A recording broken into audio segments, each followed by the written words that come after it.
Assalamualaikum, selamat pagi, sore, malam. Di sini kami akan menjelaskan mengenai load flow, mulai dari definisi sampai contohnya.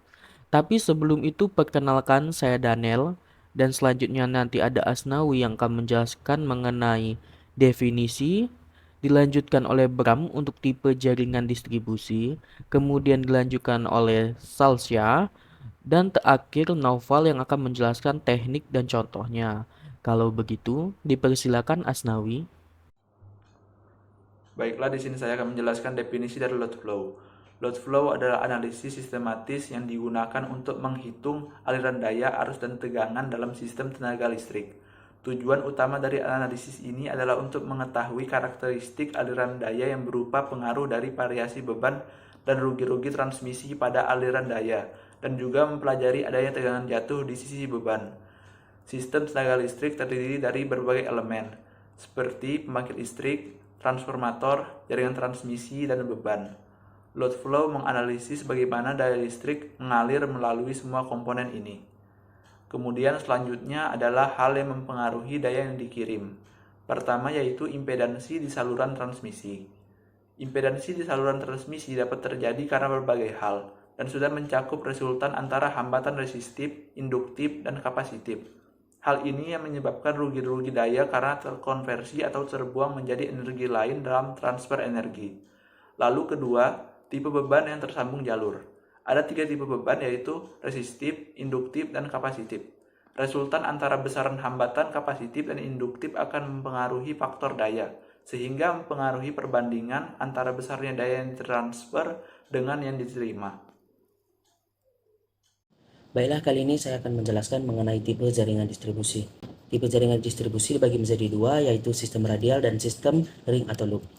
Yang pertama, sistem radial. Sistem radial ini merupakan jaringan sistem distribusi primer yang sederhana dan murah biaya investasinya.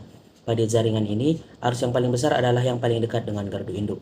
Kelebihan dari sistem ini ialah lebih murah biaya investasinya dan lebih sederhana pengendalian dan sistemnya. Sedangkan kekurangan dari sistem ini, kualitas listrik yang kurang baik, dan jika mengalami gangguan pada satu titik, maka titik yang lain tidak akan teraliri oleh listrik. Yang kedua itu sistem ring atau loop. Tipe ini merupakan jaringan distribusi primer, gabungan dari dua tipe jaringan radial di mana ujung kedua jaringan dipasang PMT. Tipe ini lebih handal dan dalam penyaluran tenaga listrik dibandingkan tipe radial, namun biaya investasinya akan lebih mahal. Kelebihan dari sistem ini adalah yang pertama, kualitas listrik lebih baik. Kedua, jika mengalami gangguan pada satu titik, maka titik yang lain bisa dialiri oleh listrik dari PMT yang lain. Kekurangan dari sistem ring dan loop adalah biaya investasinya lebih mahal dan lebih rumit pengendalian dan sistemnya. Sekian dari saya.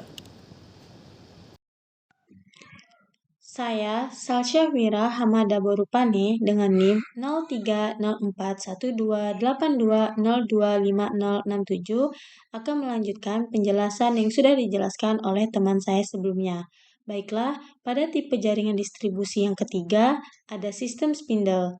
Jaringan ini merupakan jaringan distribusi primer gabungan dari struktur radial yang ujung-ujungnya bisa disatukan pada gardu hubung dan terdapat penyulang ekspres.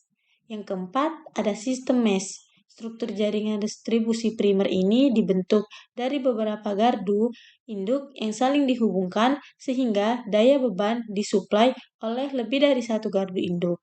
Dibandingkan dengan dua tipe sebelumnya, tipe mesh ini lebih handal dan biaya investasinya lebih mahal.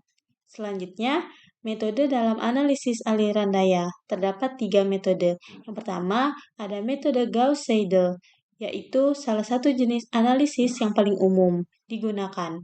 Keunggulan dari sistem ini yaitu kesederhanaannya dalam pengoperasian, daya komputasi yang diperlukan terbatas, dan waktu penyelesaian yang lebih sedikit. Namun, tingkat konvergensinya yang lambat menghasilkan banyak iterasi. Jumlah bus yang lebih banyak meningkatkan iterasi ini. Yang kedua, metode Newton-Raphson, yaitu metode yang lebih canggih, menggunakan konvergensi kuadrat dan dapat digunakan untuk situasi yang lebih kompleks. Yang ketiga, ada metode fast decoupled, yaitu keuntungan utama dari metode ini bisa menggunakan lebih sedikit memori komputer dan kecepatan kalkulasi 5 kali lebih cepat dibandingkan metode Newton-Raphson, menjadikannya pilihan populer untuk manajemen jaringan listrik secara real-time. Baiklah, di sini saya akan menjelaskan mengenai teknik analisa aliran daya dan contoh penerapan analisa aliran daya. Untuk teknik yang digunakan ada dua macam, yaitu cara matematis dan cara menggunakan software. Untuk cara matematis sendiri itu digunakan dengan menghitung menggunakan rumus yang telah ada, kemudian didapatkan hasilnya. Nah, untuk yang cara menggunakan software itu biasanya memakai etap, SKM, Easy Power, PSS ataupun Neplan dan lain-lainnya. Nah, untuk yang paling sering digunakan ialah dengan menggunakan etap. Pada praktikum ini juga kami menggunakan etap sebagai softwarenya. Kemudian untuk contoh penerapan analisa aliran daya, analisa aliran daya itu biasanya digunakan untuk menentukan tegangan pada bus. Hal ini penting untuk memastikan tegangan pada bus itu sesuai dan dalam batas aman. Kemudian analisa aliran daya itu membantu dan mengidentifikasi lokasi dan besaran rugi-rugi daya pada suatu rangkaian listrik. Hal ini berguna untuk meningkatkan efisiensi sistem dan menghemat biaya operasional. Kemudian analisa aliran daya juga digunakan untuk menentukan kapasitas pada saluran transmisi ataupun transformator. Nah, hal ini dapat mencegah beban berlebih atau overload. Kemudian yang terakhir, analisa aliran daya ini digunakan untuk menentukan arus hubung singkat pada suatu rangkaian dan dampaknya pada jaringan serta perangkat pelindung yang ada pada rangkaian listrik. Terima kasih Nopal telah menjelaskan mengenai teknik dan contoh penerapannya. Selanjutnya Asnawi akan menjelaskan mengenai aplikasi etap. Dipersilakan untuk Asnawi. Baiklah, di sini sudah tertampil contoh rangkaian single line diagram dari load flow, yang mana komponennya terdiri dari 1 buah generator, 4 buah transformator, dan juga 6 buah busbar. Kemudian juga ada 3 load atau beban sebanyak 3 buah. Di sini nilai-nilainya sudah diatur sesuai dengan data praktikum. Selanjutnya saya akan langsung mencoba melakukan run load flow dengan cara mengklik di sini. Nah, di sini bisa kita lihat nilai dayanya 28381 J2108. Ini dalam bentuk kilowatt untuk yang 28 ini dan kilovar untuk yang J2108. Di sini bisa kita lihat terjadi penurunan pada bus 2, bus 3 dan seterusnya. Terdapat penurunan. Di sini pada praktikum ini kita akan mencoba untuk menganalisa terjadinya penurunan ini, aliran daya ini.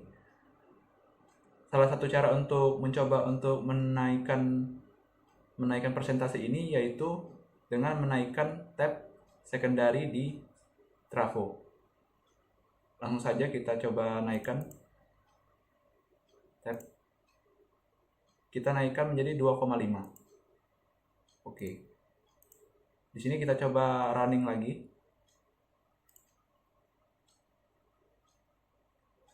Nah, di sini kita bisa lihat terjadi kenaikan persentase dan aliran dayanya.